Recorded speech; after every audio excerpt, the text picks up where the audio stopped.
Riaz cookbook YouTube চ্যানেলে আপনাদের স্বাগত। আজ আমি বানাবো ভেজ চাউমিন। তো সর্বপ্রথম চাউমিনগুলোকে সিদ্ধ করে নেব। এরপর কড়াইয়ে দিয়ে দেবো সর্ষের তেল, দিয়ে দেবো পেঁয়াজ কুচি, রসুন কুচি। এরপরে বাঁধাকপি দিয়ে দিলাম, তারপরে দেবো ক্যাপসিকাম। এরপরে এগুলিকে মিক্স করার পর এতে দিয়ে দেবো বিনস, তারপরে দেবো গাজর, তারপরে দেবো এতে হলুদ, জিরে গুঁড়ো, কাশ্মীরি লঙ্কা।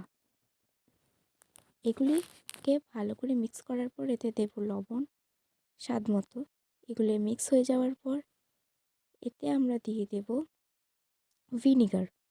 ভিনিগার দেওয়ার পর এতে আমরা দিয়ে দেব চিলি সস। এরপরে আমরা দেব ডার্ক সয়া সস। তারপরে এগুলিকে ভালো করে মিক্স করে নেব।